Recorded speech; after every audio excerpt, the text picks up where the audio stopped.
Na mtazamaji wangu, leo hii moja ya habari inayozidi kugonga vichwa vya habari ni kuhusiana nayo Rais Mama Samia Suluhu Hassan kujipata mabaya baada ya kutakiwa kufikishwa ICC mara moja. Ila mtazamaji wangu, itakuwa vyema iwapo utaweza kubonyeza maneno yaliyoandikwa subscribe, like, comment na kushare video zetu. Naam, mtazamaji wangu, mapema mwaka 2026 unaonekana kuwa mwaka mgumu kwake Rais Mama Samia Suluhu Hassan na uongozi wake mzima wa serikali ya awamu 7. Haya yote ni kutokana na yale yaliyoweza kutokea mwaka 2025, na hizi hapa baadhi ya sababu ambazo zinazidi kuchangia Rais Mama Samia Suluhu Hassan kutakiwa kufika huko ICC mapema. Kwani mtazamaji wangu, kuna uhalifu dhidi ya binadamu, jambo ambalo mataifa ya kigeni hayakuweza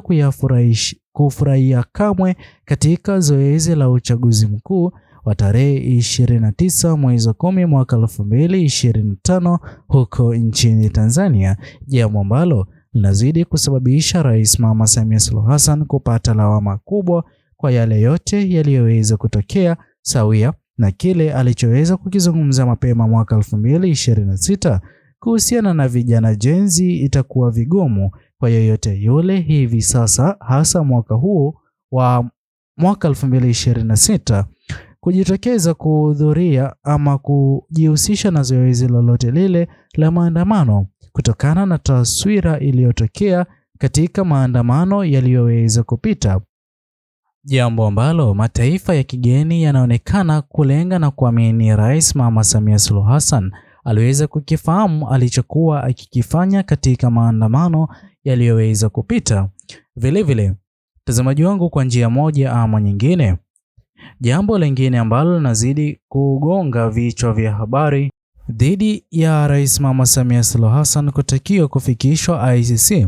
ni kutokana na matumizi ya nguvu kupita kiasi kukabiliana na waandamanaji waliokuwa wameweza kujitokeza katika maandamano ya amani siku ya uchaguzi mkuu. Vile mtazamaji wangu, kuna hoja tatu: kukamatwa kiolela na mateso ya upinzani ya viongozi wa upinzani katika Jamhuri ya Tanzania.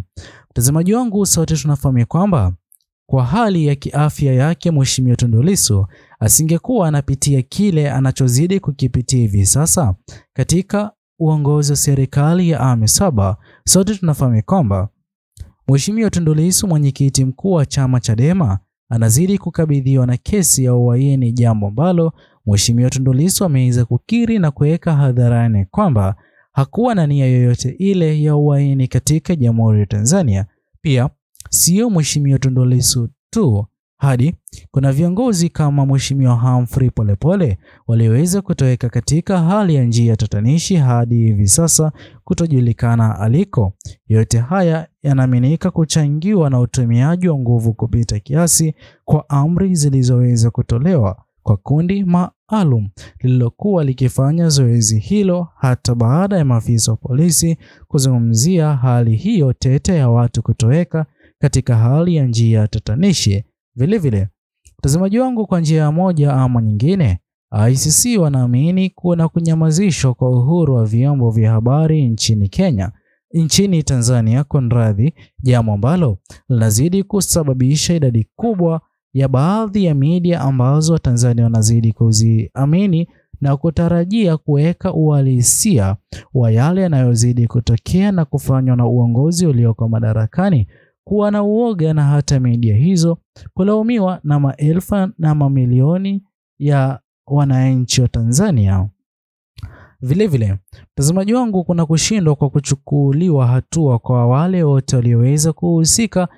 katika vifo vya vijana Gen Z walioweza kuaga dunia katika maandamano yaliyoweza kupita, kwani sote tunafahamu kwamba baada ya taarifa ya uongozi uliokuwa madarakani ama uongozi ulioko madarakani kudai kwamba wale wote walioweza kupoteza wapendwa wao waweze kujiandikisha na hata kufika katika vituo vya polisi ambavyo vipo karibu nao, waweze kutoa habari na kueleza jinsi gani ambavyo jamaa wao aliweza kutoweka na kuaga dunia kipindi na wakati wa maandamano, ili kwa njia moja ama nyingine haki ziweze kupatikana, jambo ambalo hadi hivi sasa idadi kubwa ya jamaa walioweza kupoteza wapendwa wao katika maandamano wanazidi kusimulia na kuzungumzia jinsi gani ambavyo uongozi ulioko madarakani umeweza kunyamazia kimya swala hilo, na ambayo kabisa baadhi ya watu walioweza kupoteza wapendwa wao katika maandamano hayo hawajaweza kufanikiwa kuwapata hadi leo hii. Na ndipo ambapo tunazidi kuona ICC ikiamini kwamba sio vyema kwa jamaa hao walioweza kupoteza wapendwa wao kuendelea kuwa na kipindi kigumu, lawama hiyo yote ikielekezwa kwake Rais Mama Samia Suluhu Hassan. Mtazamaji wangu, pia kuna amri za moja kwa moja zisizo na moja wa nguvu kwa viongozi. Sote tunafahamu kwamba kuna kiongozi kama Mheshimiwa Humphrey Polepole ni mwanachama sugu wa chama cha CCM, ila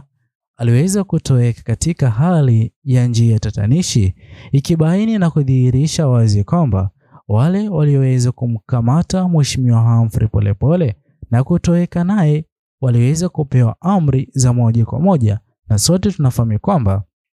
Mheshimiwa Humphrey Polepole aliweza kuwa kiongozi aliyekuwa akizungumza moja kwa moja, hasa kueleza vijana jenzi kuwa makini ni kiongozi gani utakaoweza kumpigia kura kuingia afisini kuongoza serikali ya awamu 7 katika Jamhuri ya Tanzania. Na sote tuliweza kushuhudia hata Mheshimiwa Humphrey Polepole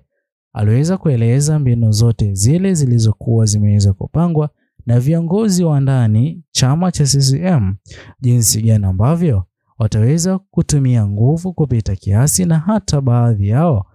kuiba kura ili kufanikisha zoezi lao la kuingia mamlakani kwa mara nyingine, ili waendeleze yale wanayozidi kuyafanya hivi sasa, jambo ambalo Watanzania baadhi yao wameweza kuanza kulalamika kwamba yale yanayozidi kufanyika na kuendelea kuonekana katika Jamhuri ya Tanzania yananufaisha baadhi ya viongozi pekee na sio wananchi wa Tanzania kwa ujumla. Na ndipo ambapo Rais Mama Samia Suluhu Hassan ameweza kulalamikiwa pakubwa kwa kuajiri jamaa wake wa kifamilia wa karibu katika nafasi za juu za uongozi huo wa serikali ya awamu 7 awamu ya kwanza, jambo ambalo maswali mengi hivi sasa yanazidi kuulizwa kutokana na juzi kati kumfuta kazi mmoja wa waziri wake hata kabla ya yeye kufanikisha mwaka mmoja uongozini. Je, mtazamaji wangu, unakubaliana na ICC kumuita ama kutoa barua ili Rais Mama Samia Suluhu Hassan aweze kufika huko,